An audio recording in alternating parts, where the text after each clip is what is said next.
The sound of Derek's pen scratching against paper filled the silent courtroom like nails on a chalkboard. I watched from across the mahogany table as my husband of 8 years signed our divorce papers with the same casual indifference he'd shown when signing grocery lists. His lips curved into that smug smile I'd grown to despise, the one that said he believed he'd won everything and left me with nothing. "Well, that was easier than I thought," Derek muttered to his high-priced attorney, loud enough for me and my court-appointed lawyer to hear. His voice carried that familiar tone of superiority that had slowly chipped away at my self-worth over the years. "I almost feel bad for her." Almost. The word stung more than if he'd just said he felt nothing at all. Judge Harrison, a stern woman in her 60s with silver hair pulled back in a tight bun, looked over her glasses at Derek with obvious disapproval. "Mr. Thompson, please show respect for these proceedings and your wife." "Soon-to-be ex-wife," Derek corrected with a chuckle, straightening his expensive navy suit. The same suit I'd helped him pick out for his promotion last year, back when I still believed we were building a life together. "And with all due respect, Your Honor, I think we can all agree this is long overdue. Amara will be much better off without me holding her back." The cruel irony in his voice made my stomach turn. He was the one who had insisted I quit my marketing job to support his career. He was the one who had convinced me we didn't need separate bank accounts because married couples should share everything. He was the one who had systematically removed my independence while building his own empire, and now he sat there pretending he was doing me a favor. I kept my hands folded in my lap, digging my nails into my palms to keep from trembling. My simple black dress felt shabby compared to Derek's polished appearance, and I knew that was exactly the image he wanted to project. Successful businessman divorcing his struggling wife who couldn't keep up with his ambitions.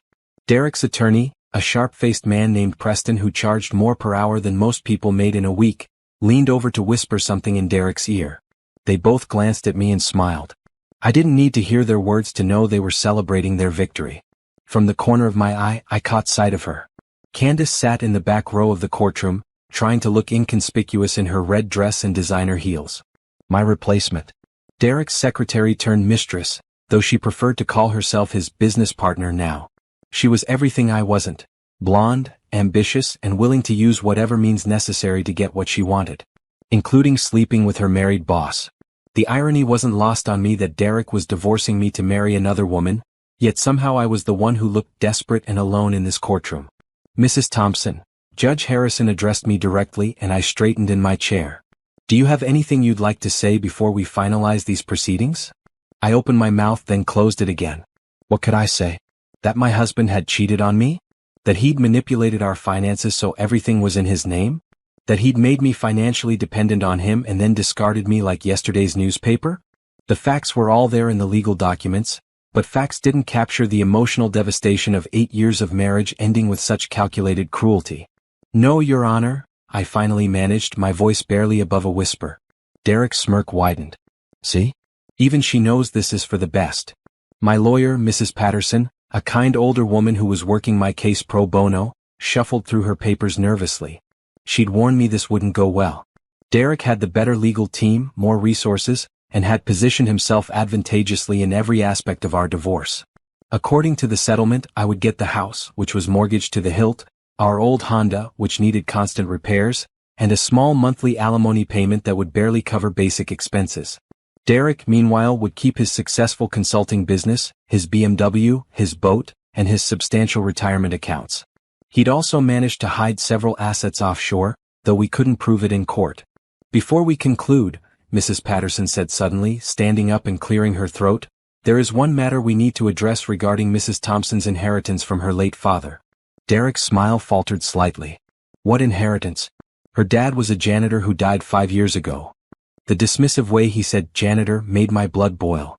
My father Robert had worked multiple jobs to provide for our family after my mother passed away. He'd been a night janitor, yes, but he'd also done maintenance work, handyman services, and had always been involved in various small business ventures. Derek had never respected my father, always treating him like he was beneath us socially. "That's what we're here to clarify," Mrs. Patterson replied calmly, though I could see her hands shaking slightly as she reached into her briefcase. "It appears there are some legal documents that were never properly processed after Mr. Robert Mitchell's passing." Judge Harrison leaned forward with interest. "What kind of documents?" "His last will and testament, Your Honor. Due to some administrative oversights at the probate court, It was never officially read or executed. Derek laughed outright. This is ridiculous. We're wasting the court's time over some old man's will? What could he possibly have left her? His collection of work boots. Candace giggled from the back row, and Derek turned to wink at her. Their public display of affection in our divorce proceedings felt like salt in an open wound. But something in Mrs. Patterson's expression gave me hope for the first time in months.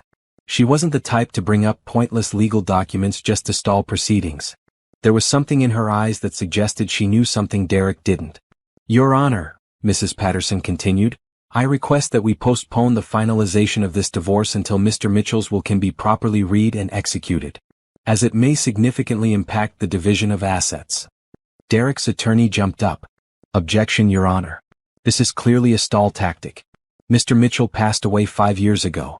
Any inheritance would have been processed long ago. Not necessarily, Judge Harrison replied thoughtfully.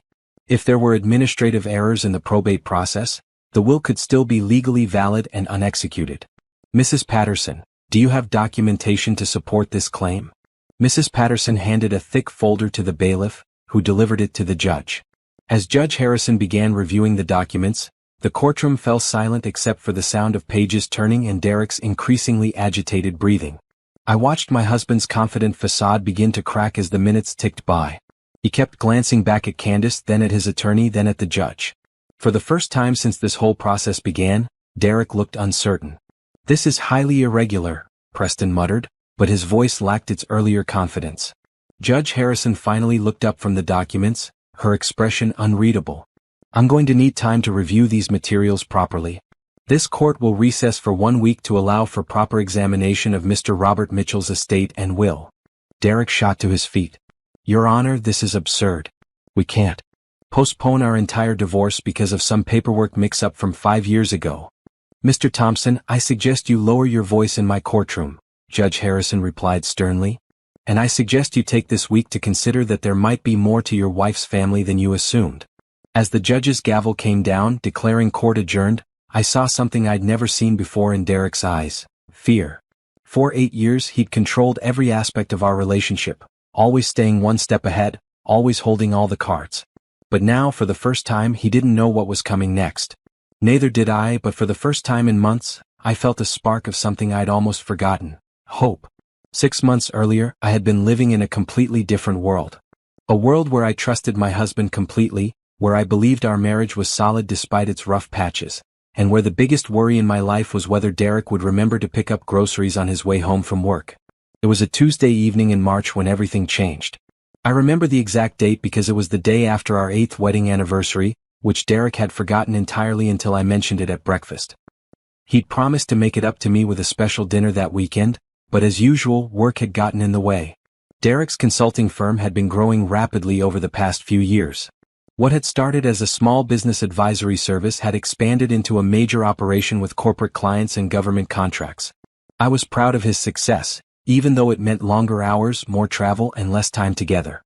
I told myself it was temporary, that once he got the business fully established, we'd have the time and financial security to start the family we'd been talking about for years. I'd been home all day working on freelance graphic design projects, trying to build up some income after Derek had suggested I quit my full-time marketing position 3 years earlier. We don't need the stress of 2 demanding careers, he'd said. This way you can focus on the creative work you love and I can build something big enough for both of us. At the time it had seemed romantic. My husband wanted to take care of me, to give me the freedom to pursue my passion projects. I didn't realize then that financial independence and creative freedom were 2 very different things, and that losing the first would gradually erode the second. That Tuesday evening, Derek had called around 5 to say he'd be working late again. His secretary Candace was helping him prepare for a big presentation, he explained, and they needed to get everything perfect before the client meeting the next morning. It wasn't unusual. Candace had been working closely with Derek for about a year, and I'd always been grateful that he had such a dedicated assistant to help manage his increasingly hectic schedule. I'd met Candace several times at company events and she seemed nice enough, though there was something about her bright smile and overly familiar way of talking about Derek that had always made me slightly uncomfortable. She was the type of woman who remembered everyone's personal details and made a point of asking about your life in a way that felt both caring and intrusive at the same time. Derek talks about you constantly, she told me at the Christmas party just a few months earlier. He's so lucky to have someone who understands his ambition. Not every woman would be supportive of a husband who works as hard as he does. At the time, I'd taken it as a compliment. Looking back, I realized it was probably a test to see how much I knew about exactly how many hours Derek was really working. That Tuesday evening, I decided to surprise him. I'd spent the afternoon making his favorite lasagna, and I thought I'd drive to his office with dinner for both of them. It seemed like a nice gesture, something a supportive wife would do. Maybe Candace would appreciate the meal too, since she was staying late to help. Derek's office was in a converted warehouse downtown that he'd renovated into a modern workspace. The building was usually locked after hours, but Derek had given me the security code months ago. The parking lot was nearly empty except for Derek's BMW and a red Mercedes that I recognized as Candace's car. I used my key to enter through the main lobby, balancing the warm casserole dish and a bag of salad and breadsticks. The elevator to Derek's floor seemed to take forever, and I found myself getting excited about surprising him. We'd been distant lately, both caught up in our own daily routines, and I hoped this spontaneous gesture might help us reconnect. The elevator opened onto Derek's floor, and I immediately noticed that most of the office lights were off. Only the glow from Derek's corner office illuminated the otherwise dark workspace. I could hear voices coming from that direction, and I smiled, imagining Derek and Candace hunched over spreadsheets and presentation slides. I was halfway across the main office area when I heard Derek laugh. Not his polite, professional laugh, but the deep, genuine laugh he used to reserve just for me. The sound made me pause, and that's when I heard Candace's voice, low and intimate in a way that made my stomach clench with sudden dread. "You're terrible," she was saying, but her tone was playful, flirtatious. "What if someone comes in?" "Nobody's coming in," Derek replied, and I could hear the smile in his voice. "Besides, I pay the rent on this place. I should be able to do whatever I want here." My hands started trembling, nearly dropping the casserole dish. I knew I should announce myself, call out that I was there, but something kept me frozen in place behind a partition wall, listening to my marriage fall apart one word at a time. "I love when you get all possessive and powerful," Candace purred. "It's so different from how you are at home." The casual way she referenced my home, my marriage, hit me like a physical blow. This wasn't a new development. This was an established relationship with its own inside jokes and familiar rhythms. "Don't talk about home," Derek said, and for a moment I hoped he was drawing boundaries, protecting our marriage. "You know that situation is complicated." "Situation?" Candace laughed. "Is that what we're calling your wife now? Amara is, she's a good person. But she doesn't understand what it takes to build something real. She's content with small dreams, small goals. She doesn't push me to be better like you do." I pressed my back against the partition wall, feeling like I might be sick. This was how Derek really saw me? As someone holding him back from his potential? "When are you going to tell her?" Candace asked. "Soon. I need to get the business restructured first, make sure all the assets are properly positioned. I can't afford to lose half of everything I've built because I was careless about timing." "You mean half of everything we've built," Candace corrected. "I've been working just as hard as you have to grow this company." "Of course, baby. We built this together. That's why I need to be smart about how I handle the divorce. Amara thinks she's entitled to half of everything just because we're married, but she has no idea how much this business is really worth now." Divorce. The word hit me like a sledgehammer. He was already planning to divorce me, already calculating how to minimize what I'd get from the settlement. I'd been worried about us growing apart, but he'd been actively plotting to leave me while I made him lasagna and worried about whether he was eating enough vegetables. "She's going to be so shocked," Candace said with obvious satisfaction. "She really has no clue, does she?" "None at all. She still thinks I'm the same guy she married 8 years ago, struggling to get his business off the ground. She has no idea about the government contracts, the offshore accounts, any of it. As far as she knows, we're barely breaking even." They were both laughing now, and the sound was like glass breaking in my chest. I thought about all the times Derek had told me we needed to be careful with money, that the business was still touch and go, that we couldn't afford for me to be spending too much on groceries or clothes. Meanwhile, he'd apparently been hiding a fortune and planning to keep it all for himself. "I should feel guilty," Derek continued, "but honestly she's been so checked out lately. All she does is sit at home working on those little design projects that barely pay anything. She has no ambition, no drive. Sometimes I think she'd be happier without the pressure of being married to someone who's actually trying to succeed in life." That was the final straw. Derek wasn't just cheating on me and planning to divorce me, he was rewriting our entire marriage history to make himself the victim.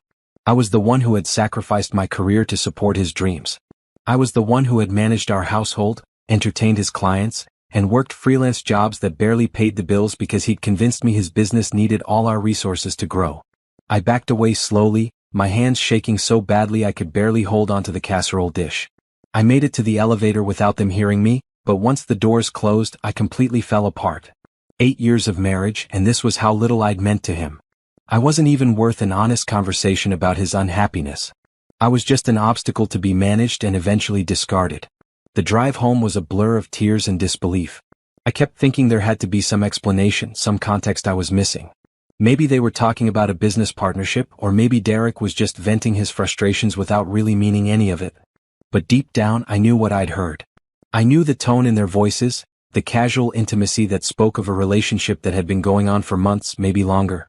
When I got home, I threw the lasagna in the trash and sat at our kitchen table, staring at the wedding photos on the wall. In every picture, Derek and I looked happy, in love, committed to building a life together. I tried to pinpoint when that had changed, when I'd become a situation, instead of his partner. Derek came home around midnight, whistling cheerfully as he walked through the door.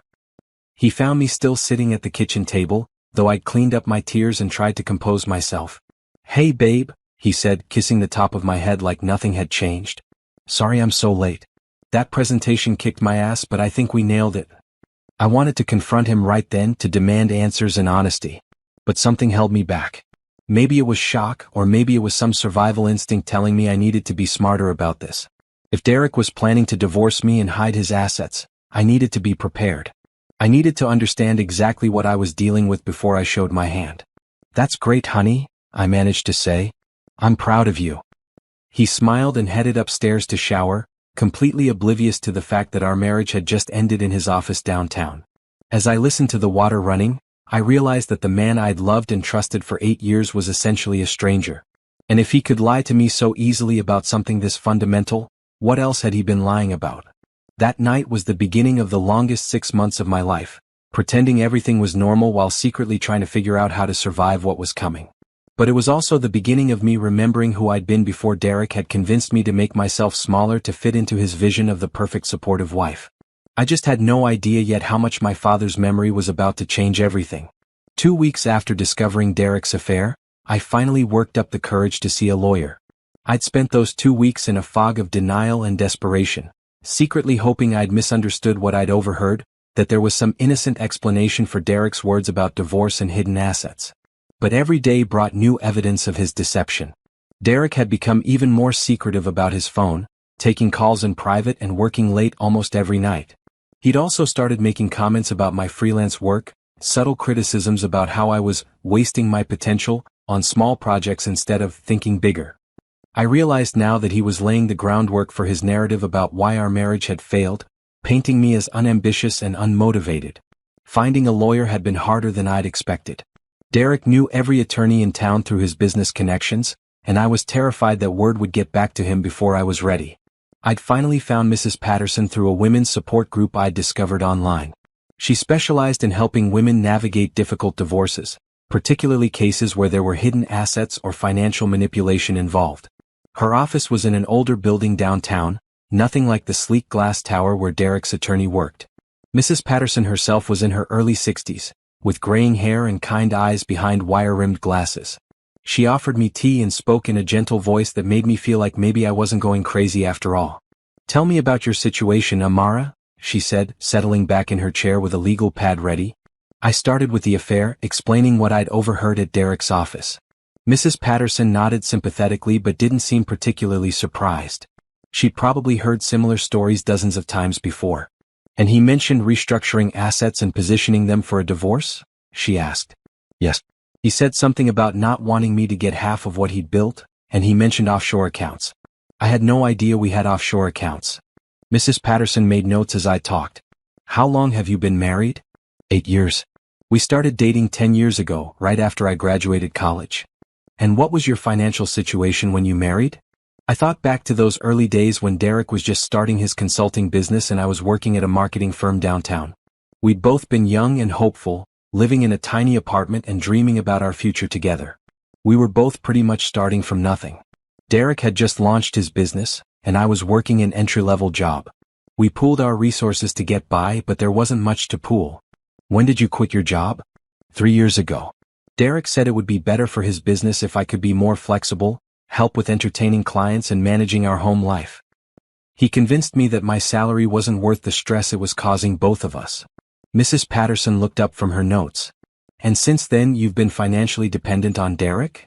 I do freelance graphic design work, but it doesn't pay much. Derek handles all our major finances. I have access to our joint checking account for household expenses, but he manages everything else. Do you know the extent of his business assets? That's just it, I said, feeling foolish. I thought I did, but apparently not. Derek always told me the business was just getting by, that we needed to be careful with spending. But from what I overheard, it sounds like he's been making a lot more money than I knew about. Mrs. Patterson leaned forward.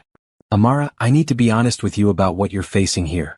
If Derek has been planning this divorce for months and positioning assets accordingly, he's got a significant advantage.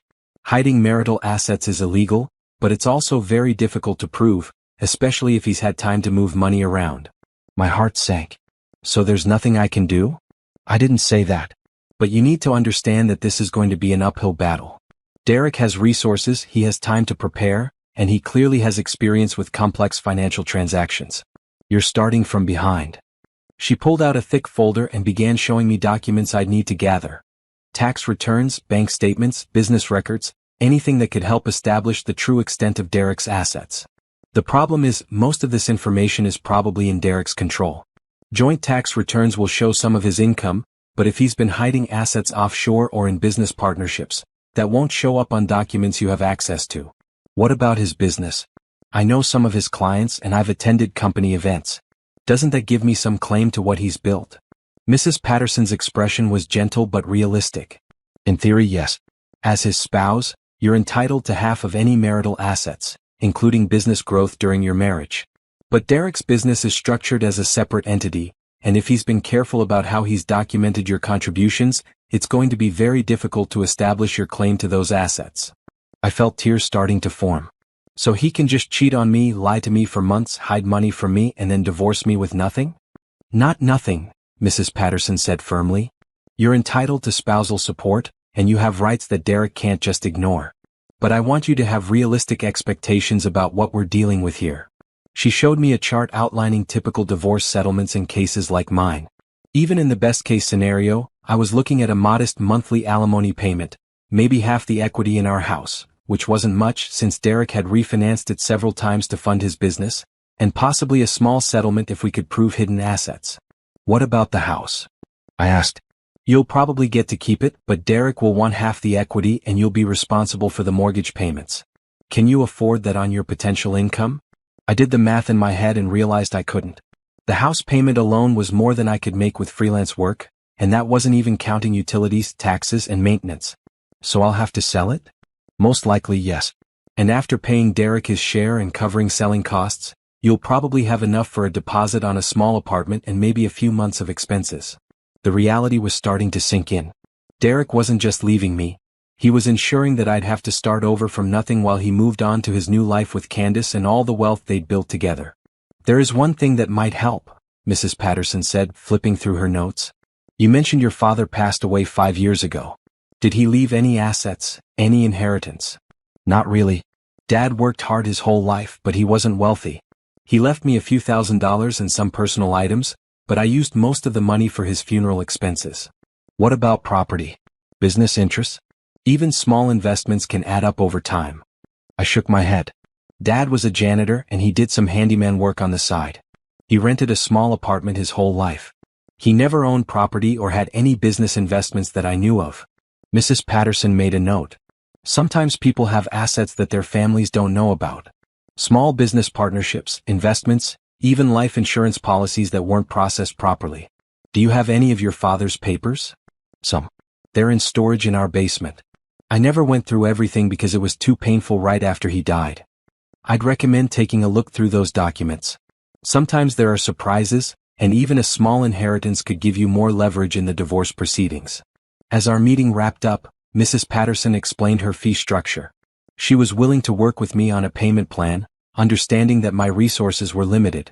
She also gave me a list of steps to take immediately, start documenting everything, gather whatever financial records I could access, and begin establishing my own credit and bank accounts.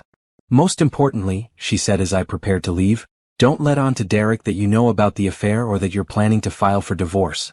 The element of surprise is one of the few advantages you have right now. Driving home, I felt overwhelmed by the enormity of what I was facing. Derek had spent months preparing for this divorce while I'd been completely oblivious. He had money, lawyers, and a clear plan. I had a pro bono attorney and the advice to look through my dead father's old papers. But as I pulled into our driveway and saw Derek's BMW already in the garage, I made myself a promise. I might be starting from behind, but I wasn't going to make it easy for him. If Derek wanted to destroy our marriage and leave me with nothing, he was going to have to work for it. That evening, after Derek had gone to bed claiming exhaustion from another long day at the office, I crept down to our basement storage room. Among the Christmas decorations and old furniture, I found the boxes of my father's belongings I'd packed away 5 years ago. As I opened the first box and saw my father's handwriting on old receipts and business cards, I felt a wave of grief and regret. Dad had always been so proud of me, so supportive of my dreams. What would he think of the situation I'd gotten myself into? What would he say about Derek's betrayal and my naive trust? But as I began sorting through the papers, I started to notice things that didn't quite fit my memory of my father's simple life. Business cards for companies I'd never heard of, receipts for expensive equipment, and correspondence with lawyers and accountants. Maybe Mrs. Patterson was right. Maybe there were surprises waiting to be discovered. I had no idea just how right she was. As I sat surrounded by dusty boxes in our basement, sorting through my father's belongings, memories of Robert Mitchell came flooding back. The fluorescent light cast harsh shadows across the concrete floor, but in my mind, I was transported back to my childhood, trying to reconcile the man I remembered with the mysterious documents I was discovering. My father had been the most dependable person in my life. After my mother died when I was 12, he'd stepped into both parental roles without missing a beat. While other single fathers might have struggled with the transition, Dad had seamlessly managed everything from helping with homework to braiding my hair for school dances. Your mama always said you were special, Amara? He used to tell me during those difficult months after her passing. She made me promise to make sure you knew how smart and capable you are. You're going to do things in life that'll make us both proud. Dad worked nights as a janitor at the big office complex downtown, the same building where Derek's company was now located.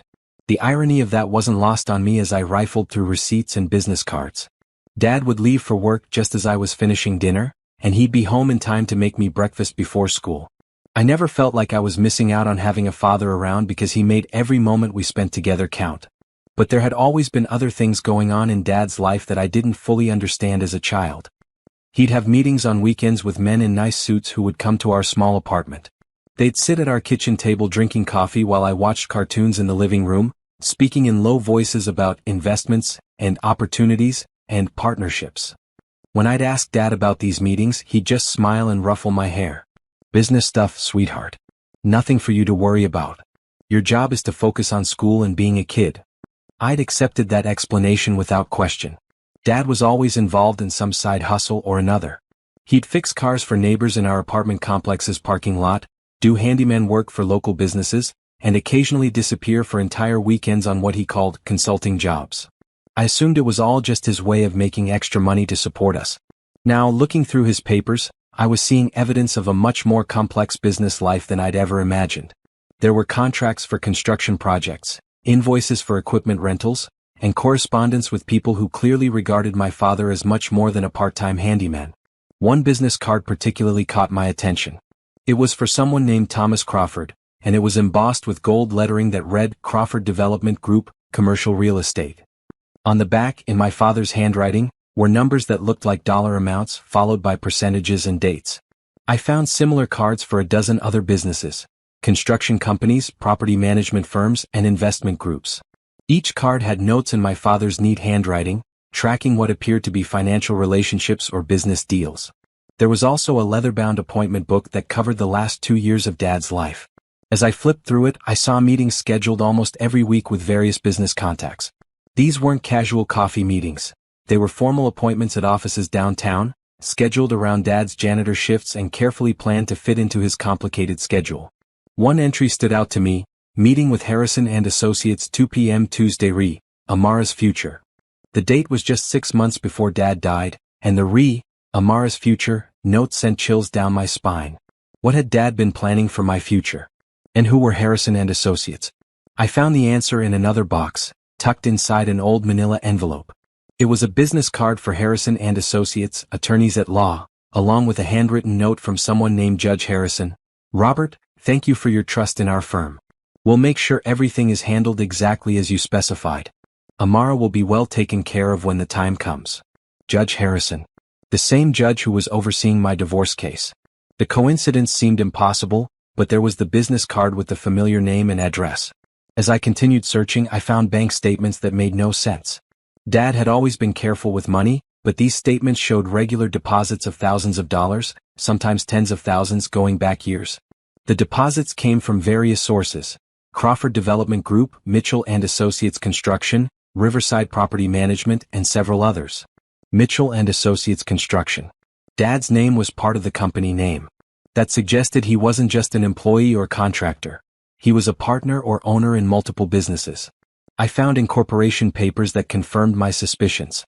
Robert Mitchell was listed as a founding partner in Mitchell and Associates Construction, a 25% owner of Crawford Development Group, and had significant stakes in 4 other companies. According to the documents, these weren't small operations. Crawford Development Group alone had assets worth millions of dollars. My hands were shaking as I realized what this meant. My father hadn't been just a janitor who did handyman work on the side. He'd been a successful businessman who had built a substantial empire while maintaining his night job, probably for the health insurance and steady income while his investments grew. But why had he hidden this from me? Why had he continued to live in our small apartment and maintain such a modest lifestyle when he apparently had access to considerable wealth? I found the answer in a letter addressed to me, sealed in an envelope with my name written in Dad's careful handwriting. The envelope was thick and heavy, clearly containing multiple pages. My heart pounded as I opened it, feeling like I was about to have a conversation with my father 5 years after his death. My dearest Amara, the letter began. If you're reading this, it means I'm gone and you've finally decided to go through these old boxes. I always wondered when curiosity would get the better of you. Even in death, Dad knew me so well. I could hear his gentle teasing in those words. I know this is going to come as a shock, sweetheart, but your old dad wasn't quite as simple as he seemed. Those weekend meetings and business trips weren't just small-time hustles.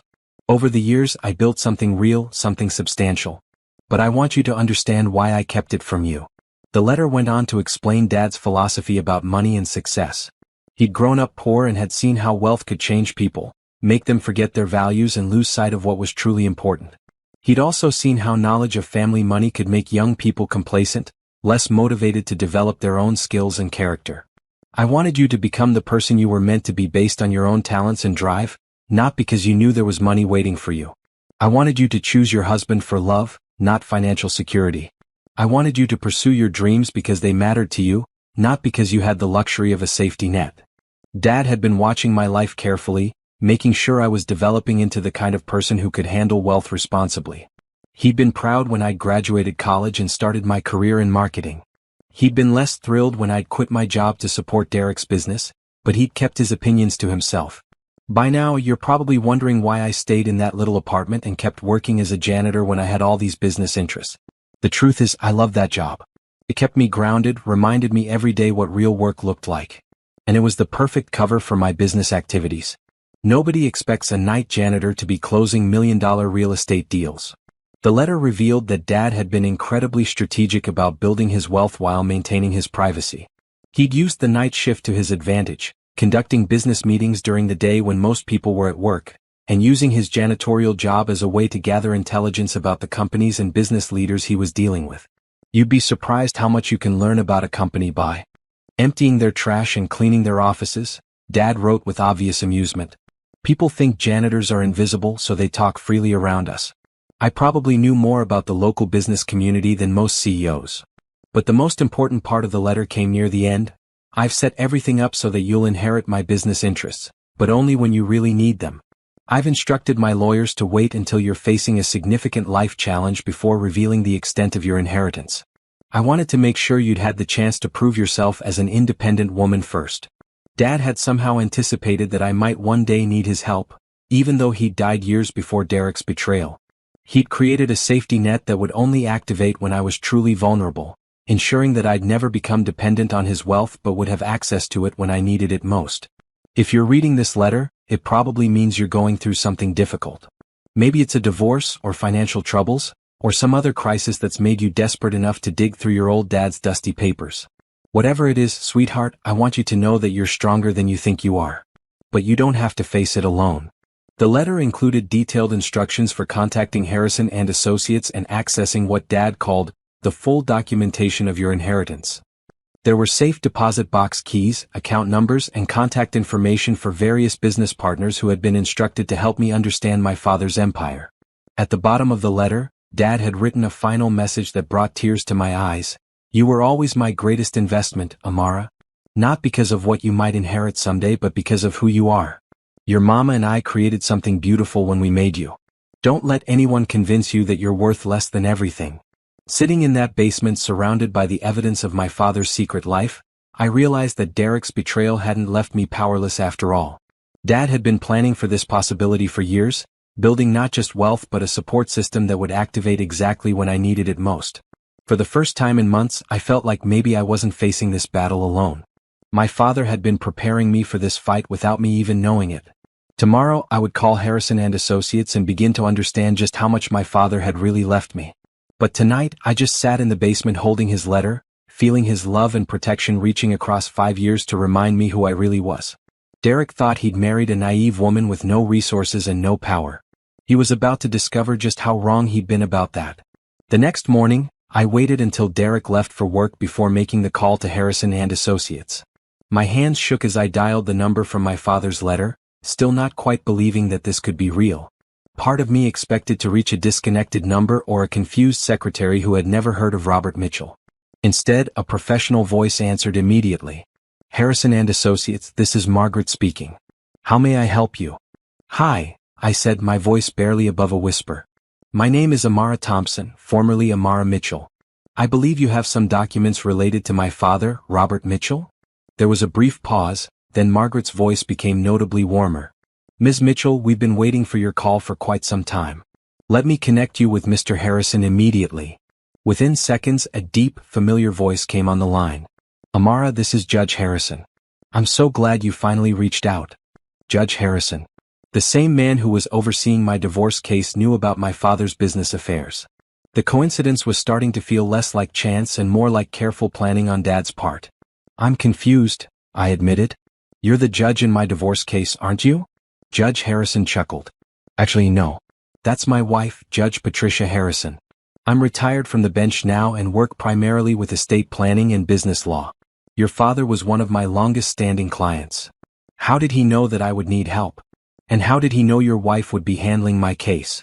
Your father was an exceptionally perceptive man, Amara. He didn't know the specific details of what you'd face, but he understood that someday you might find yourself in a situation where you needed resources and legal support. As for my wife handling your divorce, that's just fortunate timing. When I heard her mention your name last week, I realized that your father's contingency plans were about to become very relevant. Judge Harrison explained that he'd been managing my father's business interests and estate planning for over 15 years. Dad had been very specific about when and how I should learn about my inheritance. He instructed me to wait until you contacted us directly, which meant you'd discovered his papers and were actively seeking help. He wanted to ensure you were truly in need before revealing the full extent of what he'd built for you. What exactly did he build? I asked, still hardly daring to hope. Why don't you come to my office this afternoon? I think it's better if I show you the documents in person. Bring identification and any papers you found in your father's belongings. We have quite a bit to discuss. After hanging up, I spent the morning in a strange state of suspended reality. I went through the motions of normal life, working on a freelance design project and doing laundry, but my mind was racing with possibilities. Every time Derek had dismissed my father as just a janitor, every time he'd made me feel like I came from nothing and should be grateful for his success, he'd been fundamentally wrong about who I was and where I came from. That afternoon, I drove to Harrison and Associates' office in the financial district downtown. The building was impressive, all glass and marble, nothing like the modest legal office where I'd met Mrs. Patterson. Judge Harrison met me in the lobby personally, a distinguished man in his 70s with silver hair and kind eyes that reminded me of my father. You look just like your mother, he said as we rode the elevator to his office. Your father talked about both of you constantly. He was so proud of the woman you'd become. Judge Harrison's office was spacious and elegant, with floor-to-ceiling windows overlooking the city.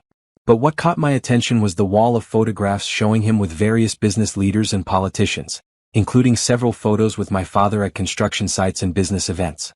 Your father and I met 20 years ago when he was looking to invest some money he'd saved, Judge Harrison explained as we settled into leather chairs around a conference table.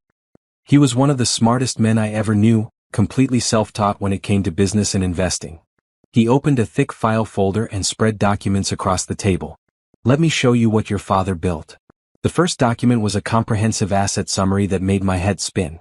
Robert Mitchell's estate was worth just over $8 million, spread across real estate holdings, business partnerships, investment accounts, and various other assets. $8 million? I whispered, staring at the number. That's the current valuation, yes. Your father was particularly good at identifying undervalued properties in business opportunities. He had a talent for seeing potential where others saw problems. Judge Harrison showed me property deeds for 12 commercial buildings around the city, including the office complex where Derek's company was located. My father had been Derek's landlord for the past 3 years, something Derek had never mentioned and probably didn't even know. Dad owned Derek's building? Among others.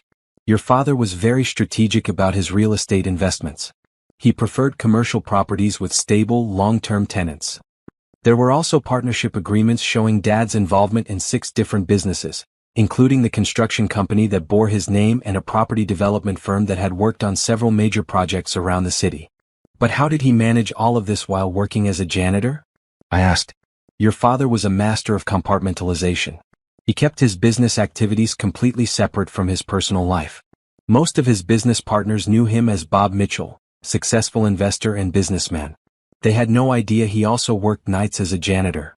Judge Harrison explained that Dad had used his janitorial job strategically, not just as steady income but as a way to gather information about the companies and business leaders he was dealing with. He'd learned which companies were struggling financially, which ones were expanding, and which business leaders were trustworthy, all by observing their operations from the inside. Your father was probably the most well-informed businessman in this city, Judge Harrison said with obvious admiration. He knew more about local companies than their own boards of directors did. But the most shocking revelation came when Judge Harrison showed me a surveillance report that Dad had commissioned about Derek 2 years ago. Your father was concerned about your husband's business practices, Judge Harrison said carefully. He suspected there might be some irregularities in how Derek was managing his company finances. The report detailed Derek's business operations, including evidence of the offshore accounts he'd mentioned to Candace and documentation of several questionable financial transactions. Dad had known about Derek's hidden assets long before I'd discovered the affair. Why didn't he tell me? I asked. He wanted you to make your own decisions about your marriage. But he also wanted to make sure you'd have leverage if Derek ever tried to leave you financially vulnerable. Judge Harrison handed me another document that made my breath catch.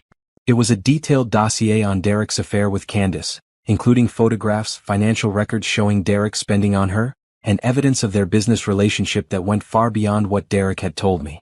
Your father hired investigators? I felt a mix of gratitude and embarrassment that Dad had known about problems in my marriage before I did. He was protecting his investment, Judge Harrison said with a slight smile. Not his financial investment, but his investment in you. He knew that knowledge was power, and he wanted to make sure you'd have all the information you needed when the time came. The file included evidence that Derek and Candace had been planning to start their own company using assets they'd hidden from Derek's current business. They'd been systematically moving money and clients to prepare for their new venture, which explained why Derek had been so confident about the divorce proceedings. This is all legal evidence? I asked. Completely legal and admissible in court. Your father made sure everything was obtained through proper channels. Judge Harrison then showed me the final piece of the puzzle. Dad's will, which had never been properly probated due to what appeared to be administrative errors at the courthouse. Your father was very specific about the timing of when this will should be revealed, Judge Harrison explained. He instructed me to wait until you were facing a significant life crisis and had actively sought help by going through his papers. The administrative delays in probating the will were actually intentional, designed to ensure you'd inherit at exactly the right moment. The will was comprehensive and clearly written. It left me everything, The businesses, the properties, the investment accounts, and liquid assets totaling over $2 million that I could access immediately. There's one more thing, Judge Harrison said, handing me a sealed envelope with my name on it. Your father asked me to give this to you when we met. Inside was a cashier's check for $50,000 and a note in Dad's handwriting, for immediate expenses and legal fees. Don't let anyone push you around, sweetheart. You're Robert Mitchell's daughter, and that means something in this city. As I sat in Judge Harrison's office, surrounded by evidence of my father's love and foresight, I realized that everything had changed. Derek thought he was divorcing a powerless woman who would have to accept whatever scraps he offered. Instead, he was about to face someone who had more resources and better legal documentation than he did. What happens next? I asked. Judge Harrison smiled. Next, we make sure your divorce proceedings reflect your actual financial position. And we make sure Derek understands that cheating on Robert Mitchell's daughter was the biggest mistake of his business career. For the first time in months, I felt powerful. Derek had underestimated me just like he'd underestimated my father. He was about to learn that the woman he'd betrayed wasn't as helpless as she'd appeared. Dad had been right. I was his greatest investment, and that investment was about to pay dividends that Derek never saw coming. That evening, I sat in my car in our driveway for 20 minutes before going into the house, trying to process everything Judge Harrison had shown me. I was no longer the financially dependent woman Derek thought he was divorcing. I was a wealthy woman with substantial assets, detailed documentation of my husband's crimes, and a team of experienced lawyers ready to fight for me. But I was also terrified. For 8 years, I'd let Derek make all the major decisions in our relationship. I deferred to his judgment about money, career choices, and our future. Now I was holding a cashier's check for $50,000 and inheritance documents worth millions, and I had no idea how to handle that kind of power. Derek's BMW was already in the garage when I finally went inside. I could hear him on the phone in his home office, probably talking to Candace about their day or making plans for their future together. The sound of his voice, casual and happy, made my stomach turn. He was still playing the role of devoted husband while secretly dismantling our marriage. I went to the kitchen and started making dinner, falling back into the routine that had defined our relationship for years. But everything felt different now. As I chopped vegetables and stirred sauce, I kept thinking about the property deeds in my purse, the business partnerships that made me wealthier than Derek had ever dreamed, and the surveillance photos of him with Candace that could destroy his reputation in court. Smells great in here, Derek said, appearing in the doorway and kissing my cheek. What's for dinner? Chicken parmesan, I replied, not trusting myself to say more. Derek loosened his tie and grabbed a beer from the refrigerator. Good, I'm starving. Had to skip lunch for a client meeting. He paused, studying my face. You okay? You seem quiet tonight. Just tired, I managed. Long day. It wasn't entirely a lie. Learning that your dead father had been secretly wealthy and had documented your husband's affair was definitely exhausting. Derek settled at the kitchen counter with his beer, launching into a story about his day that I only half listened to. He was complaining about a difficult client, the same client he'd probably told Candace he was having lunch with while they planned their future business together. Actually, Derek said, I might be working late tomorrow night too. This project is really heating up. Another late night with Candace? The words slipped out before I could stop them. Derek's beer paused halfway to his lips. What? My heart pounded, but I forced myself to sound casual. Your secretary, Candace. Doesn't she usually help with the big projects? All right. Yeah, she'll probably be there too. Derek's voice was carefully neutral. Why do you ask? Just wondering. It seems like you two have been working together a lot lately. Derek studied my face for a moment, and I saw a flicker of suspicion in his eyes. But then he shrugged and took another sip of beer. She's good at her job. That's why I hired her. The conversation moved on to safer topics, but I could feel Derek watching me more carefully for the rest of the evening. I'd have to be more careful about hiding what I knew until I was ready to act on it. That night, after Derek went to sleep, I spread all of my father's documents across the dining room table and began studying them more carefully. Judge Harrison had given me copies of everything, but I wanted to understand exactly what I was dealing with before my next meeting with Mrs. Patterson. The scope of Dad's business empire was staggering. He'd owned pieces of nearly every major development project in the city over the past 15 years. The construction company that bore his name had built shopping centers, office complexes, and residential developments throughout the region. His property management company oversaw hundreds of rental units, generating steady monthly income that had been accumulating in investment accounts for years. But what impressed me most was how carefully Dad had documented everything. There were detailed records of every business decision, every partnership agreement, every financial transaction. He'd built his wealth methodically and legally, always ensuring that he had proper documentation for everything he did. The contrast with Derek's business practices was stark. The surveillance reports showed that Derek had been cutting corners, hiding income, and manipulating financial records to avoid taxes and minimize his reported assets. While my father had built his empire through careful planning and legal compliance, Derek had been taking shortcuts that could destroy him if they became public. I found a particularly damning report about Derek's offshore accounts. He'd been funneling money through a series of shell companies to hide assets from tax authorities and, apparently, from me. The amounts were substantial, nearly $500,000 that he'd concealed over the past 3 years. There were also detailed financial records showing how much Derek had been spending on Candace. Expensive dinners, jewelry, weekend trips, and even a luxury apartment that Derek was renting for her. He'd been funding a complete second life while telling me we needed to be careful with money. But the most revealing documents were email exchanges between Derek and Candace that Dad's investigators had obtained through legal channels. Reading them made me feel sick, but they also strengthened my resolve to make Derek pay for his betrayal. "Can't wait until this divorce is finalized," Derek had written in one email. "Amara has no idea what she's entitled to, and my lawyer says we can probably settle for less than 20% of actual assets.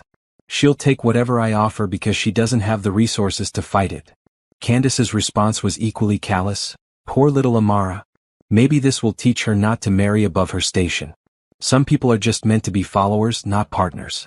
They'd been laughing about my situation, treating the destruction of my marriage like a game they were winning. Derek had systematically isolated me financially, then planned to discard me with as little compensation as possible while moving on to his new life with Candace and the wealth they'd built together. But they'd made one crucial mistake. They'd underestimated who my father was and what he'd left me. I stayed up until 3 in the morning, making notes and organizing documents. By the time I went to bed, I had a clear understanding of my position. I was wealthier than Derek, I had better legal documentation than he did, and I had evidence of his financial crimes that could send him to prison if I chose to press charges.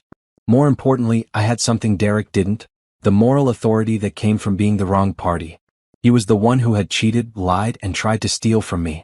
I was simply claiming what was rightfully mine and ensuring that he faced consequences for his actions. The next morning, Derek left for work without the usual kiss goodbye. I could tell he was still thinking about my questions from the night before, wondering if I suspected something. Good. Let him worry. I called Mrs. Patterson as soon as Derek was gone. "Amara?" Her voice was surprised. "How are you holding up?" "I need to see you immediately," I said. "I have new information that changes everything about my case." "What kind of information?" "The kind that means Derek isn't going to get away with what he's trying to do to me." Mrs. Patterson was quiet for a moment. "Can you be here in an hour?" "I'm already on my way." As I drove to Mrs. Patterson's office with a briefcase full of documents that would change my life forever, I thought about what Dad had written in his letter. He'd wanted me to become the person I was meant to be based on my own talents and drive, not because I knew there was money waiting for me. Well, I had become that person. I'd survived Derek's betrayal, discovered my own strength, and was ready to fight for what I deserved. The money and power were just tools that would help me win a battle I'd already decided to fight. Derek thought he was divorcing a naive woman who would accept whatever he offered. Instead, he was about to face a woman who had inherited not just wealth, but her father's business acumen and determination to never let anyone push her around. The real Amara Thompson, daughter of Robert Mitchell, was finally ready to stand up and be counted. Mrs. Patterson's reaction to my father's documents was everything I'd hoped for and more. Her eyes widened as I spread the property deeds, business partnership agreements, and asset summaries across her desk, and by the time she finished reviewing everything, she was practically glowing with anticipation. "Amara," she said, setting down the last document with a satisfied smile, "this changes absolutely everything about your divorce case." "That's what I was hoping you'd say. Your husband has been operating under the assumption that you're financially dependent on him with no substantial assets of your own. These documents prove not only that you're independently wealthy, but that you have documentation of his hidden assets and financial crimes." Mrs. Patterson explained that the timing of the will revelation was legally perfect. Since the will had never been properly probated due to administrative delays, It could be presented during the divorce proceedings as newly discovered information that materially affected the division of assets. The fact that your father's will was delayed isn't suspicious, since there are records of the administrative issues at the probate court. It just happens to be incredibly fortuitous timing. What about Derek's reaction? He's going to be shocked. That's the beauty of this situation, Mrs. Patterson said with obvious satisfaction. Derek positioned himself as the wealthy spouse divorcing his financially dependent wife.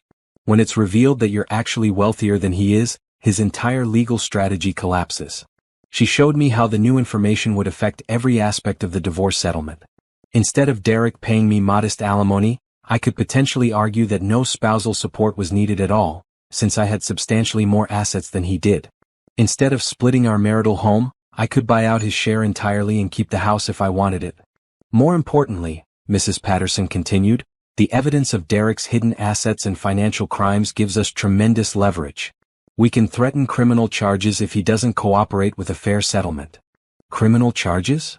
Tax evasion, financial fraud, money laundering through those offshore accounts. Your father's investigators documented everything beautifully. Derek could face serious prison time if this information becomes public. The thought of Derek in prison was both satisfying and terrifying. I wanted him to face consequences for his betrayal, but I wasn't sure I was ready to be responsible for destroying his life completely. What would you recommend? I asked. We use the threat of criminal prosecution to ensure he agrees to a settlement that's actually fair, based on the real assets involved. He keeps what's legitimately his, you keep what's yours, and he pays significant damages for the emotional distress and financial manipulation he's put you through. Mrs. Patterson explained her strategy for the court hearing. We would present my father's will as newly discovered information that had to be considered in the asset division. The judge would be required to review the documents and potentially delay the divorce finalization until the inheritance could be properly evaluated. Judge Harrison will handle the will presentation personally, since he's the executor of your father's estate. Having him there will add tremendous credibility to our position. Judge Harrison mentioned that his wife is the judge overseeing our divorce case. Is that going to be a problem? Actually, it's perfect. Judge Patricia Harrison is known for being extremely fair but also very tough on people who try to manipulate the system. When she sees evidence that Derek has been hiding assets and planning to defraud you, she's going to be furious. Mrs. Patterson spent the next hour walking me through what would happen at the court hearing. Derek and his attorney would arrive expecting a routine divorce finalization. Instead, they'd be confronted with evidence that Derek had been lying about his assets while I'd been concealing wealth that made me more financially powerful than he'd ever been. The key is to let Derek reveal his hand first, she explained. Let him present his settlement offer based on his false assumptions about your financial position. Then we'll reveal the will and watch his entire strategy fall apart. What about Candace? Will she be there? Probably. But that actually works in our favor. When Derek realizes he's about to lose everything, he might try to blame his actions on her influence. That never plays well with judges. Mrs. Patterson also warned me about Derek's likely reactions to the revelation. He would probably go through several stages: shock, anger, attempts to reconcile, and finally desperate bargaining as he realized the full extent of his exposure. Whatever he says, whatever promises he makes, remember that this is the same man who spent months planning to leave you with nothing while he started a new life with another woman. Don't let temporary remorse make you forget what he really thinks of you. That afternoon, I met with Judge Harrison to finalize the presentation of my father's will. His office was buzzing with activity as his staff prepared the comprehensive documentation that would be presented to the court. Your father would be so proud of how you're handling this, Judge Harrison told me as we reviewed the documents one final time. He always said you had more strength than you knew. I'm still scared, I admitted. This is going to destroy Derek's life. Derek made his own choices, Amara.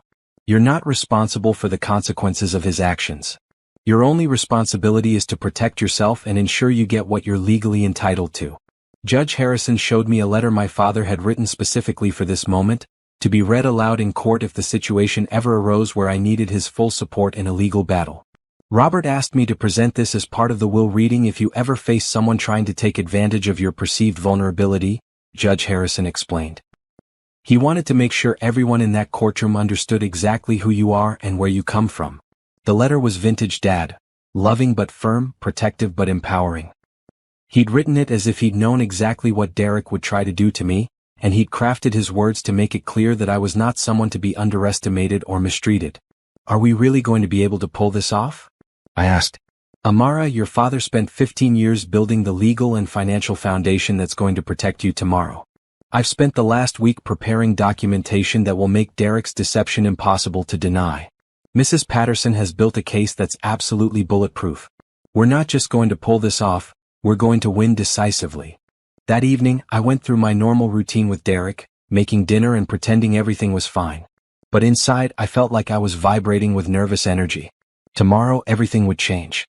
Tomorrow, Derek would discover that the woman he'd underestimated and planned to discard was actually more powerful than he'd ever dreamed. Derek seemed distracted during dinner, checking his phone frequently and making cryptic comments about big changes coming soon. I realized he was probably texting with Candace about their plans for after the divorce was finalized. They had no idea that their celebration was about to become a disaster. "You seem nervous about something," Derek observed as we cleaned up after dinner. "Just thinking about tomorrow," I replied honestly. "The divorce finalization? Don't worry about it, babe. It's going to be quick and painless. We'll both be free to start new chapters in our lives." The casual way he said "start new chapters" made my blood boil. He was so confident that his plan had worked, that he'd successfully positioned himself to keep most of our assets while leaving me with next to nothing. He had no idea that tomorrow he would discover he'd been playing chess while I'd been playing three-dimensional chess with the help of my father's brilliant long-term strategy. That night, I lay awake listening to Derek sleep peacefully beside me, probably dreaming about his future with Candace and the wealth he thought he'd successfully hidden from me. I thought about the moment tomorrow when Judge Patricia Harrison would read my father's will aloud in that courtroom, and Derek would realize that everything he thought he knew about me had been wrong. My father had been right about me being his greatest investment. Tomorrow, that investment was going to pay dividends that would change my life forever and ensure that Derek faced real consequences for his betrayal. I couldn't wait to see the look on his face when he realized he'd underestimated Robert Mitchell's daughter. The morning of the court hearing, I woke up before my alarm, my heart racing with anticipation and nervousness. Derek was still sleeping, looking peaceful and confident, completely unaware that his world was about to crumble in a few hours. I slipped out of bed quietly and got ready in the guest bathroom, putting on the navy blue suit I'd bought specifically for this day. I wanted to look professional and strong, not like the financially dependent wife Derek expected to see. Derek was making coffee when I came downstairs, dressed in his best charcoal suit and humming cheerfully. He looked like a man about to close the biggest deal of his life. "Ready for this to be over?" he asked, handing me a cup of coffee with that familiar smug smile. "More ready than you know," I replied, taking the cup but avoiding his eyes. We drove separately to the courthouse, Derek in his BMW and me in our Honda. As I parked and walked toward the building, I saw Mrs. Patterson waiting for me on the front steps, looking professional and confident. Behind her, Judge Harrison was getting out of his car with a briefcase full of documents that would change everything. "How are you feeling?" Mrs. Patterson asked as we walked inside together. "Terrified and excited," I admitted. "Is that normal?" "Completely normal. You're about to take control of your life in a way Derek never expected. That's both empowering and scary." Inside the courtroom, Derek was already seated with his attorney Preston, both of them looking relaxed and confident. Preston was shuffling through papers with the casual air of someone who expected this to be a routine proceeding. Derek kept glancing back toward the gallery, and I saw Candace slip in through the back door, wearing a red dress that was probably meant to celebrate their victory. Judge Patricia Harrison entered promptly at 9 o'clock, looking stern and professional behind the bench. She was smaller than her husband but carried herself with unmistakable authority. "Good morning," Judge Harrison said, settling into her chair and reviewing the case file. "We're here today for the finalization of divorce proceedings in the matter of Thompson versus Thompson. Mr. Preston, I believe you'd like to present your client's final settlement offer." Preston stood confidently. "Yes, Your Honor. My client has prepared a very generous settlement that we believe is fair to both parties."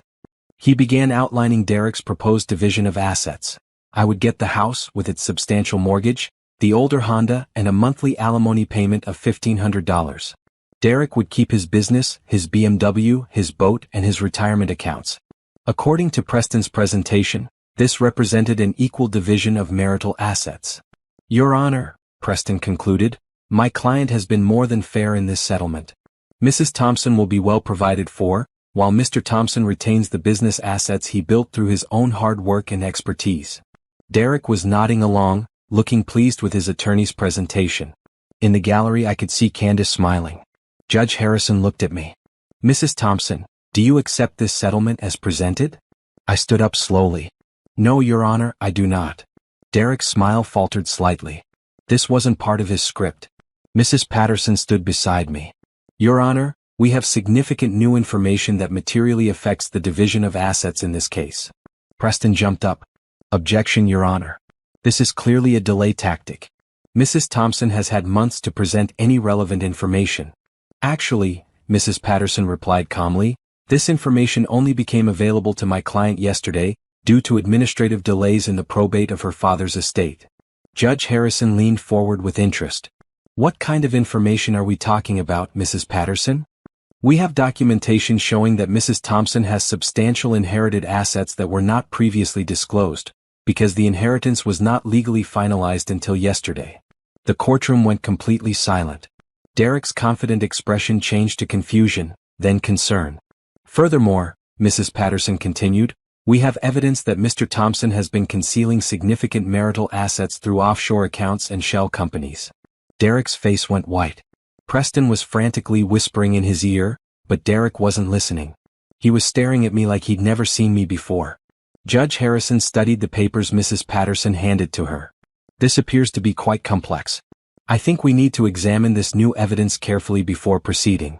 That's when Judge Harrison, the retired judge, stood up in the gallery. Your Honor, if I may approach the bench? I am the executor of Robert Mitchell's estate and can provide clarification on the inheritance documentation.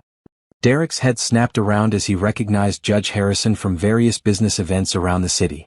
Wait, Derek said, his voice cracking slightly. What's going on here? Judge Patricia Harrison looked at her husband with obvious surprise but nodded for him to approach. They had a brief, whispered conversation, then she addressed the courtroom. It appears we have a highly unusual situation. Mr. Harrison will present information about Mrs. Thompson's inheritance, which was apparently delayed due to probate issues. Judge Harrison opened his briefcase and withdrew a thick folder. Your Honor, I have here the last will and testament of Robert Mitchell, Mrs. Thompson's father, which due to administrative delays was never properly probated following his death 5 years ago. Derek was leaning forward in his chair, straining to hear every word. His confident demeanor had completely evaporated. Mr. Mitchell left explicit instructions about the timing of when his assets should be transferred to his daughter. Judge Harrison continued. He specified that the inheritance should only be revealed when she faced a significant life crisis and had actively sought help by discovering his private papers. What kind of assets are we talking about? Judge Patricia Harrison asked. Judge Harrison smiled slightly. Commercial real estate holdings valued at approximately $5 million, partnership interests in 6 local businesses worth approximately $2 million, and liquid assets of approximately $1 million. The number $8 million seemed to echo through the silent courtroom. Derek's mouth literally fell open. Candace gasped audibly from the back row. $8 million? Derek whispered, then louder, that's impossible. Her father was a janitor. Judge Harrison turned to look directly at Derek. Mr. Mitchell was indeed employed as a night janitor. He was also one of the most successful commercial real estate investors in this city. In fact, Mr. Thompson, I believe your company leases office space in a building that Mrs. Thompson now owns. Derek looked like he might faint. Amara owns my building? Among others, Judge Harrison replied pleasantly. Now, Your Honor, there's one more document that Mr. Mitchell asked me to read aloud if his daughter ever faced someone trying to take advantage of her perceived financial vulnerability. Judge Patricia Harrison nodded. Please proceed. Judge Harrison unfolded a letter and began reading in Dad's voice that I could almost hear. To anyone who thinks my daughter Amara can be pushed around or taken advantage of, you have made a serious error in judgment. Amara is Robert Mitchell's daughter, which means she comes from strength, intelligence, and determination that has been building for generations. She is not a woman who can be dismissed, underestimated, or mistreated without consequences. Anyone who tries to harm my daughter will discover that she has resources and support that extend far beyond what they imagine possible. By the time Judge Harrison finished reading, Derek was slumped in his chair, his face gray. Preston was frantically scribbling notes, probably calculating how much trouble his client was in. Your Honor, Mrs. Patterson said into the silence, we also have evidence that Mr. Thompson has been concealing marital assets through offshore accounts and shell companies, with the apparent intention of defrauding Mrs. Thompson in these divorce proceedings. She presented the surveillance reports documenting Derek's hidden accounts, his secret relationship with Candace, and his plans to minimize my settlement while keeping the majority of assets for himself. Judge Patricia Harrison reviewed the documents with obvious displeasure. When she looked up, her expression was stern. "Mr. Thompson," she said, "are you aware that concealing assets during divorce proceedings constitutes fraud?" Derek tried to speak but only managed a strangled sound. "Your Honor," Preston jumped up, "my client would like to request a recess to review these new developments." "I'm sure he would," Judge Harrison replied dryly. "However, given the evidence of deliberate asset concealment and the revelation of Mrs. Thompson's substantial independent wealth, I think we need to completely reconsider these proceedings." She turned to Derek, who was still staring at me in shock. "Mr. Thompson, it appears you've been operating under some serious misconceptions about your wife's financial position. It also appears that your own financial disclosures have been less than honest." Derek finally found his voice. "Amara," he said, turning to me with a desperate expression, "we need to talk. This changes everything. We can work this out." For the first time that day, I spoke directly to my husband. "You're right, Derek. This does change everything. But we're not working anything out. You made your choice when you decided to cheat on me and try to steal what was rightfully mine. But I didn't know. You didn't know I had money, so you thought it was okay to betray me? That just proves what you really thought of me all along." Judge Patricia Harrison banged her gavel.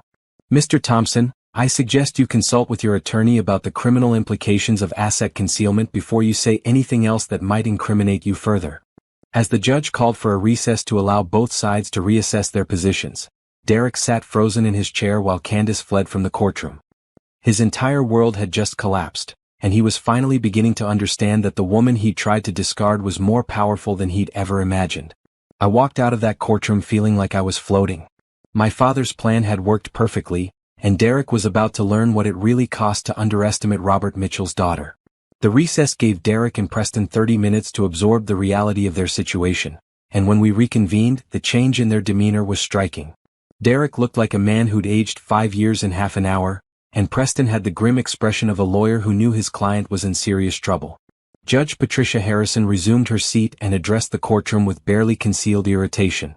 "Have both parties had sufficient time to reassess their positions in light of the new information?" Preston stood slowly. "Your Honor, my client would like to withdraw his previous settlement offer and requests time to prepare a revised proposal that reflects the new financial circumstances." "I'm sure he would," Judge Harrison replied dryly. "However, given the evidence of deliberate asset concealment and fraud, I'm not inclined to give Mr. Thompson additional time to manipulate the situation further." She turned to Mrs. Patterson. "Does your client have a counter-proposal?" Mrs. Patterson stood confidently. "Yes, Your Honor. Given that Mrs. Thompson now has substantially greater assets than Mr. Thompson, and given his attempts to defraud her during these proceedings, we propose the following. Mrs. Thompson will retain all of her inherited assets. Mr. Thompson will retain his legitimately disclosed business assets. However, any assets that Mr. Thompson concealed during these proceedings will be forfeited to Mrs. Thompson as compensation for his fraudulent behavior." Derek shot to his feet. "That's not fair. You can't take my money just because I didn't mention every account." Judge Harrison fixed him with a withering stare. "Mr. Thompson, you will address this court properly or you will be held in contempt. And not mentioning hidden offshore accounts is called fraud, not an oversight." Preston put a restraining hand on Derek's arm, but the damage was done. Derek had essentially admitted to concealing assets in front of a judge. "Furthermore," Mrs. Patterson continued, "Mrs. Thompson requests that Mr. Thompson pay her legal fees and damages for the emotional distress caused by his deception and adultery." "How much are we talking about?" Judge Harrison asked. $200,000, Your Honor." Derek made a strangled noise. Between the forfeited hidden assets and the damages, he was looking at losing nearly $750,000. "Your Honor," Preston said desperately, "that's excessive. My client made some poor personal choices, but—" "Your client committed fraud," Judge Harrison interrupted. "He deliberately concealed marital assets with the intention of depriving his wife of her legal share of those assets. In some jurisdictions, that's a criminal offense." The word criminal hung in the air like a threat. Derek was now facing not just financial consequences but the possibility of criminal charges. "However," Judge Harrison continued, if Mr. Thompson agrees to the settlement as proposed and makes full disclosure of all concealed assets, I'm inclined to treat this as a civil matter rather than referring it for criminal prosecution. It was a clear ultimatum: accept the financial penalties or face possible prison time. Derek looked frantically between his lawyer and me, finally seeming to understand that all his careful planning had backfired spectacularly. Amara, please. We were married for 8 years. Doesn't that mean anything to you? I stood up slowly, feeling every eye in the courtroom on me. This was my moment to make clear exactly how I felt about Derek's betrayal. 8 years, I repeated.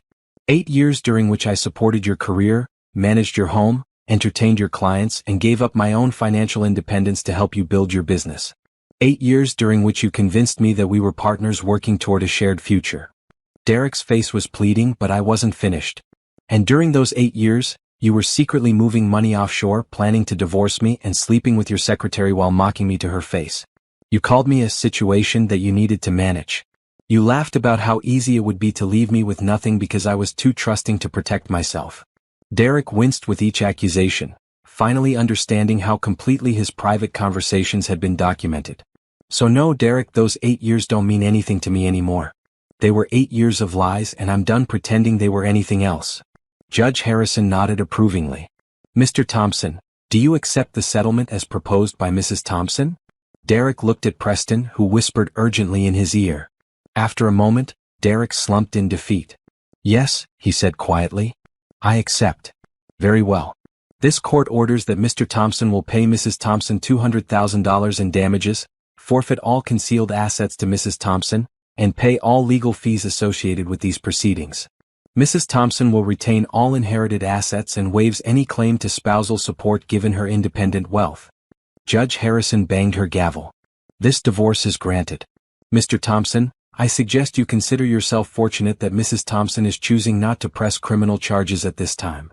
As the courtroom cleared, Derek sat motionless in his chair while Preston packed up his papers with obvious relief that the ordeal was over. I felt a hand on my shoulder and turned to see Judge Harrison smiling at me. Your father would be so proud of how you handled yourself today, he said quietly. Thank you. For everything. As I walked out of the courthouse with Mrs. Patterson, I felt lighter than I had in months. Derek's attempt to destroy my life had not only failed, but it had revealed resources and strength I hadn't known I possessed. Over the following weeks, the full extent of Derek's downfall became clear. Word of his fraudulent divorce proceedings spread through the local business community, damaging his reputation and costing him several major clients. Candace, faced with the reality that Derek was no longer the wealthy businessman she thought she was dating, broke up with him and found a new position with one of his competitors. Derek was forced to liquidate several assets to pay the settlement and legal fees. He lost the boat, had to sell the BMW, and ended up moving into a modest apartment across town. His consulting business survived, but barely, and he spent most of his time trying to rebuild the professional relationships his actions had destroyed. Meanwhile, I used my inheritance to start a charitable foundation in my father's honor, focusing on educational opportunities for children from working-class families. I also launched my own marketing and design firm, finally pursuing the career ambitions I'd set aside to support Derek's dreams. 6 months after the divorce, Derek called me wanting to meet for coffee to explain himself and ask for my forgiveness. I declined politely but firmly. I had no interest in relitigating the past or helping Derek ease his guilt about what he'd done to our marriage. I was too busy building my new life to waste time looking backward.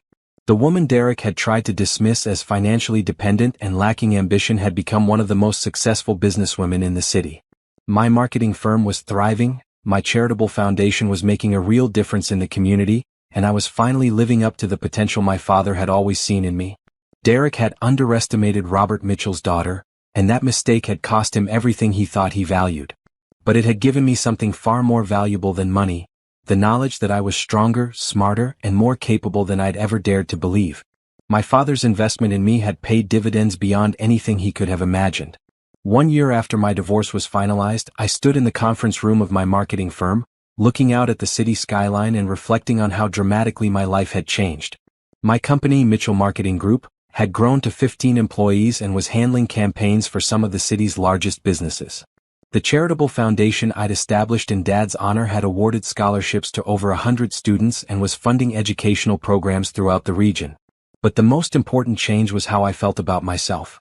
The insecure woman who had once defined herself through her husband's success was gone, replaced by someone who knew her own worth and wasn't afraid to claim it. "Ms. Mitchell?" My assistant knocked on the conference room door. "Your 3 o'clock appointment is here." I'd kept my maiden name for business purposes, partly to honor my father's legacy and partly because I never wanted to forget the lesson I'd learned about the importance of maintaining my own identity. Derek had once convinced me that being his wife was my most important role in life. I would never make that mistake again. My afternoon appointment was with Nathan Cross, an architect who was designing a community center that my foundation was funding. We'd been working together for 3 months on the project, and I'd been impressed not just by his professional expertise but by his genuine commitment to creating spaces that would serve the families who needed them most.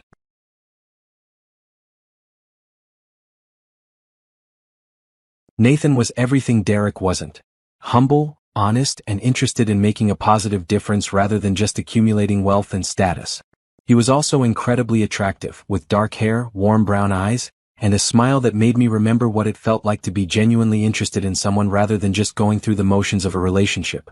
"Amara," Nathan said as he entered the conference room with rolled blueprints under his arm, "I have some exciting updates on the community center design. Over the past few months, our professional meetings had gradually become more personal. Nathan would stay after our official business was finished to talk about books, travel, and our shared interest in supporting local communities. He'd asked me to dinner twice, and both times I'd declined, not because I wasn't interested but because I wasn't sure I was ready to trust my judgment about men again. "Let me show you the latest revisions," Nathan said, spreading the blueprints across the conference table. "I think you're going to love what we've done with the children's library space."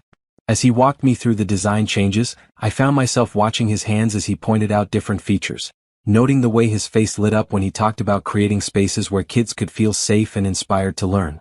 This was a man who cared about things that mattered, not just about building an empire or impressing people with his success. "Nathan," I said as he finished his presentation, "this is beautiful. My father would have loved seeing something like this built in his memory." "Tell me about him," Nathan said, settling into a chair across from me. "I know he was successful in business, but you always talk about him like he was much more than that." So I told Nathan about the man behind the empire, the father who worked nights to provide for his daughter, who built wealth not for its own sake but to ensure his family would always be secure, who taught me that real success meant lifting up other people rather than stepping on them to get ahead. "He sounds like a remarkable person," Nathan said when I finished. "I can see where you got your values." "It took me a while to remember those values," I admitted. "I lost myself for a few years there, trying to be someone I thought I was supposed to be instead of who I really was." Nathan nodded thoughtfully. "We all do that sometimes. The important thing is finding your way back to yourself." "Is that what you did?" I asked, curious about his story. Nathan told me about his own journey, a marriage that had ended when his ex-wife decided she wanted someone more ambitious, someone willing to prioritize money over meaning. He'd spent 2 years rebuilding his life and career around projects that mattered to him rather than just ones that paid the most. "I learned that the right person will appreciate who you really are," Nathan said, "and the wrong person will try to change you into someone else." The contrast with Derek was stark. Derek had spent 8 years trying to make me smaller, more dependent, less confident in my own judgment. Nathan seemed to appreciate my strength and independence, and he never made me feel like I should apologize for my success or tone down my ambitions. "Amara," Nathan said as he prepared to leave, "I know we've talked about this before and I know you've said you're not ready to date. But I was wondering if you might consider making an exception for dinner tomorrow night. Not business, just us." I looked at this kind, talented man who had spent months patiently showing me that not all relationships were about power and manipulation, that some people actually valued honesty and genuine connection. "Yes," I said, surprising myself with how easily the word came. "I think I'd like that very much." Nathan's smile was radiant. "Really? Really? But I should warn you, I'm still learning how to trust people again. My divorce was complicated."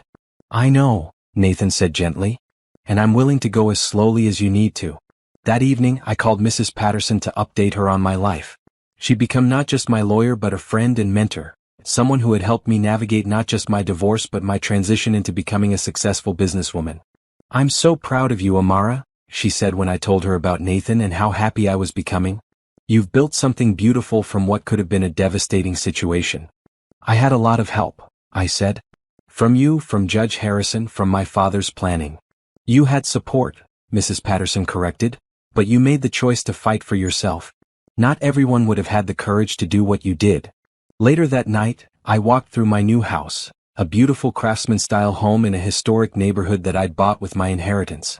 It was nothing like the McMansion Derek and I had shared, with its cold modern lines and emphasis on impressing visitors. This house was warm and welcoming, filled with books and art and comfortable furniture that reflected my actual tastes rather than some designer's idea of what successful people should want. I thought about Derek, who I'd heard was struggling to rebuild his business and his reputation. Candace had moved on to another wealthy businessman, leaving Derek to face the consequences of his choices alone. I felt no satisfaction in his downfall, just a quiet relief that his attempts to destroy my life had failed so completely.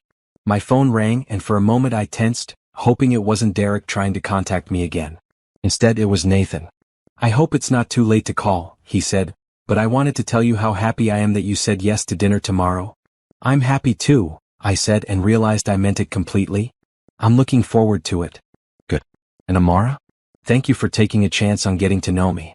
I know it's not easy to open yourself up to someone new after being hurt." After we hung up, I sat in my living room thinking about how far I'd come in just 1 year. I'd gone from being a financially dependent woman trapped in a failing marriage to being a successful entrepreneur with a thriving business and a charitable foundation that was making a real difference in people's lives. More importantly, I'd rediscovered who I was beneath all the insecurity and self-doubt that Derek had cultivated in me over 8 years. I was Robert Mitchell's daughter, and that meant something. It meant I was strong enough to fight for myself, smart enough to build something meaningful, and worthy of being loved for exactly who I was. My father's letter had been right. I was his greatest investment, not because of the money he'd left me, but because of the person he'd raised me to be. The inheritance had given me the tools to fight Derek's betrayal, but my own strength and determination had won the battle. Tomorrow night, I would have dinner with a man who appreciated my success rather than feeling threatened by it, who valued my independence rather than trying to undermine it. I would continue building my business and my foundation, creating the kind of life my father had always hoped I would have. Derek had tried to reduce me to nothing, to make me disappear into his shadow while he built his empire with another woman. Instead, his betrayal had revealed just how much power I'd always had, power that came not from money or status but from knowing my own worth and refusing to settle for less than I deserved. As I turned off the lights and headed to bed in my beautiful home that was entirely mine, I smiled thinking about what Derek would say if he could see me now. The woman he'd dismissed as lacking ambition had built a more successful and meaningful life than he'd ever managed, even with all his scheming and manipulation. Sometimes the best revenge isn't about destroying your enemies. Sometimes it's about building something so beautiful and fulfilling that their attempts to hurt you become irrelevant.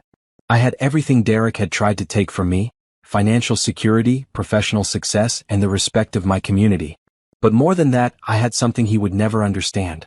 The deep satisfaction that comes from knowing exactly who you are and refusing to let anyone convince you to be less. Robert Mitchell's daughter was finally living up to her full potential, and that was worth more than any amount of money Derek could have stolen from me. My father's greatest investment had finally matured, and the dividends would last for the rest of my life.